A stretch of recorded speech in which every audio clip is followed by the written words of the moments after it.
सूचना का अधिकार अधिनियम 2005 आरटीआई एक्ट 2005 की धारा 20 का संबंध जन सूचना अधिकारी पीआईओ या सहायक जन सूचना अधिकारी एपीआईओ पर दंड से है अगर वे कानून के अनुसार सूचना देने में लापरवाही या जानबूझकर टालमटोल करते हैं।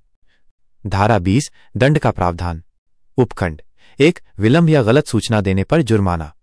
यदि कोई जन सूचना अधिकारी पीआईओ निम्नलिखित में से कोई कार्य करता है तो उस पर जुर्माना लगाया जा सकता है।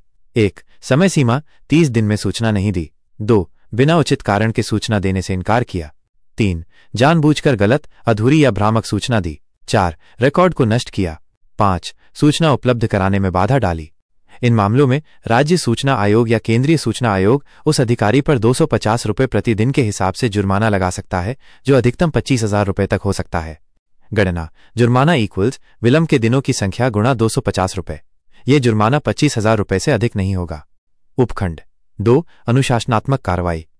यदि आयोग ये पाता है कि पीआईओ ने जानबूझकर कानून का उल्लंघन किया, नियमों का पालन नहीं किया या गंभीर लापरवाही की तो आयोग उस अधिकारी के विभागीय प्रमुख को उसके खिलाफ अनुशासनात्मक कार्रवाई करने का निर्देश दे सकता है। इस कार्रवाई में निलंबन, वेतन कटौती, पदावनति आदि शामिल हो सकते हैं और ये संबंधित सेवा नियमों के तहत की जाएगी। उपखंड 3 सुनवाई का अवसर। जुर्माना या अनुशासनात्मक कार्रवाई से पहले आयोग अधिकारी को अपना पक्ष रखने का उचित अवसर देता है। इसका मतलब है कि सीधे सजा नहीं दी जाती, पहले नोटिस देकर स्पष्टीकरण मांगा जाता है। धारा 20 का सार। उद्देश्य आरटीआई को प्रभावी बनाना और अधिकारियों को समय पर सही सूचना देने के लिए बाध्य करना। मुख्य शक्ति जुर्माना और विभागीय कार्रवाई। अधिकतम जुर्माना 25,000 रुपये।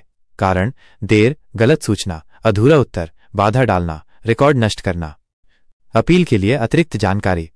यदि आपने राज्य सूचना आयोग में द्वितीय अपील दायर की है और 90 दिन बीत जाते हैं तो आप धारा 6(1) के तहत एक नया आरटीआई आवेदन दर्ज कर सकते हैं।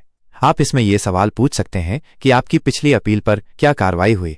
फिर 30 दिनों तक प्रतीक्षा करें और यदि कोई सूचना नहीं मिलती है तो राज्य मुख्य सूचना आयुक्त के समक्ष धारा 19(1) के तहत प्रथम अपील दर्ज करें। यदि आपको ये जानकारी अच्छी लगी हो तो कृपया YouTube चैनल आरटीआई ऑनलाइन को सब्सक्राइब करें। धन्यवाद दोस्तों।